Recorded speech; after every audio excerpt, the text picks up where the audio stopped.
बिस्मिल्लाहिर्रहमानिर्रहीम। अस्सलाम वालेकुम नाज़रीन। आज हम देखते हैं कि बीमार शख्स के लिए रोज़ा रखने का हुक्म क्या है। कुरान करीम में अल्लाह अज़्ज़ा वजल फरमाते हैं, वमन कान मरीज़न औ अला सफ़रिन फ़इद्दतुम मिन अय्यामिन उख़र युरीदुल्लाहु बिकुमुल युस्रा वला युरीदु बिकुमुल उसरा वलितुकमिलुल इद्दा। कि जो आदमी रमज़ानुल मुबारक के महीने में बीमार है या वो हालत सफ़र में है, चूँकि सफ़र भी मशक्क़तों का नाम है, तो अल्लाह अज़्ज़ा वजल फरमाते हैं कि उस मशक्क़त से बचने के लिए मुसाफिर शख्स भी वक्ती तौर पर रोज़ा छोड़ सकता है और मरीज़ शख्स भी हालत मरज़ में रोज़ा छोड़ सकता है। और ये हुक्म क्यों फरमाया? युरीदुल्लाहु बिकुमुल युस्रा, इसलिए कि अल्लाह ताला अपने बंदों के साथ आसानी का मामला करना चाहते हैं। वला युरीदु बिकुमुल उसरा, और अल्लाह अज़्ज़ा वजल अपने बंदों को परेशानी में मुब्तला नहीं करना चाहते।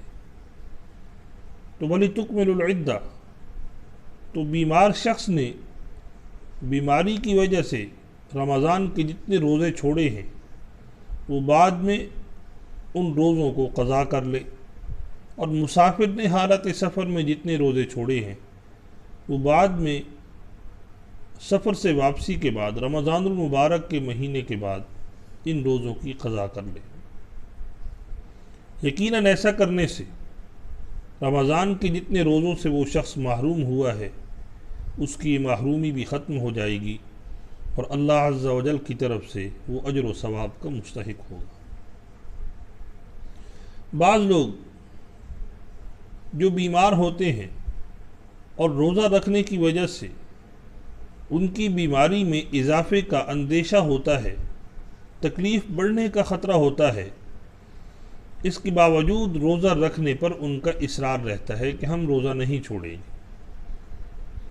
तो इन लोगों को ये इसरार नहीं करना चाहिए, क्योंकि इंसान के अपने वजूद का भी कोई हक़ है। तो जो शख्स ऐसा करेगा तो यकीनन अल्लाह ताला की तरफ से दी जाने वाली आसानियों से अपने आप को महरूम करेगा। जब अल्लाह अज़्ज़ा वजल ने अपने बंदे के साथ इतनी रियायत फरमाई है कि उसे तकलीफ़ में मुब्तला नहीं किया और उसे रोज़े का मुकल्लफ़ नहीं बनाया, तो वो हाकिम ज़ात है और हकीम ज़ात है। उस हकीम हाकिम के हर हुक्म में हिकमत पिन्हा होती है।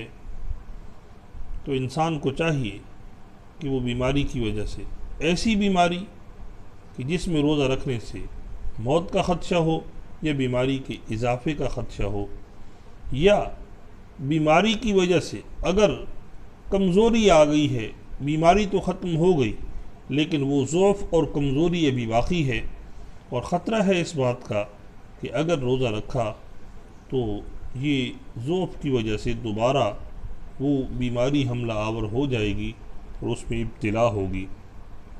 तो ऐसे आदमी को रोज़ा छोड़ देना चाहिए।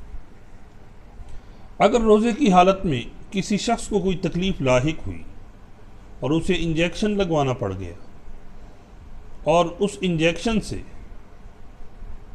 सेहत याबी के इम्कानात भी हैं, तो इंजेक्शन लगवाने से रोज़ा नहीं टूटता, चाहे वो इंजेक्शन वेन के अंदर रग में लगाया जाए या गोश्त के अंदर लगाया जाए।